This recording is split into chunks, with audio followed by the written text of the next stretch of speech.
खंडवा जिले के बीड़ मुंडी के स्थित संत सिंगाजी ताप विद्युत परियोजना से प्रभावित किसानों के पुत्रों को नौकरी नहीं मिलने पर प्रभावित किसान के पुत्र के द्वारा कई बार आंदोलन किया गया है, लेकिन आज तक इन बेरोजगारों को नौकरी नहीं मिल पाई है। बता दें कि सिंगाजी ताप विद्युत परियोजना में 2520 मेगावाट बिजली उत्पादन होती है। इस प्लांट इसे बनाने में 750 किसानों की जमीन अधिग्रहण की गई थी।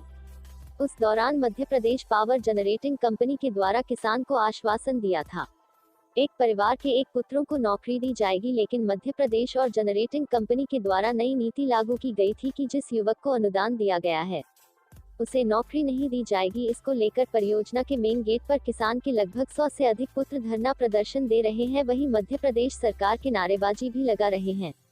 जहां इन बेरोजगार धरने पर बैठे युवकों से मिलने युवक कांग्रेस अध्यक्ष उत्तम पाल सिंह भी पहुंचे, जहां पर उन्होंने बेरोजगार युवकों को आश्वासन दिया है कि हम तुम्हारे साथ हैं। बीड़ से मनोज जैन की रिपोर्ट।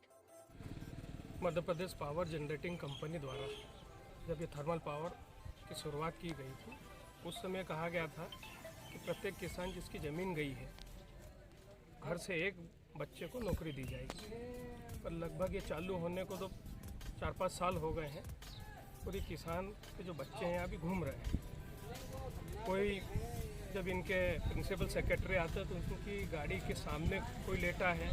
शिवराज सिंह जी के सामने भी गए हैं, तो विधायक तो उनके पास भी गए हैं।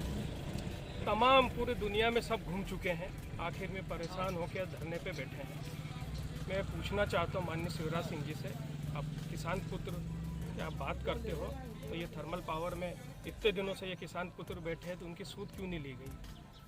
पूर्व में भी आप मुख्यमंत्री थे, जब भी आपके द्वारा आश्वासन दिया गया था, अभी भी आप बैठे हैं।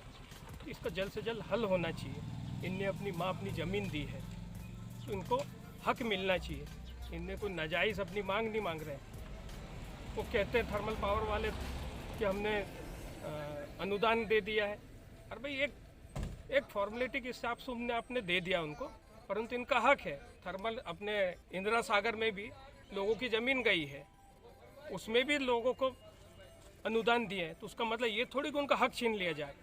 आप जो ये कह रहे हैं कि हमने अनुदान दे दिया तो उनका नौकरी का हक छीन ले, ये गलत बात है। यहाँ लगभग बाहर के लोग काम कर रहे हैं, जिनकी यहाँ ज़मीन है उनको तो आप रख नहीं रहे। और तो ये बात है कि कॉन्ट्रैक्ट बेस पे भी इनको नहीं रखा जा रहा है।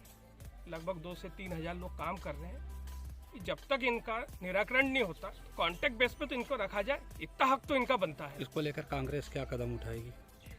हमने पूर्व में भी जब इनने आंदोलन किया था उसमें इनका साथ दिया था, वर्तमान में भी हम इनके साथ हैं। इसमें बीजेपी या कांग्रेस की बात नहीं है, इनकी हक है, इनकी ज़मीन गई है।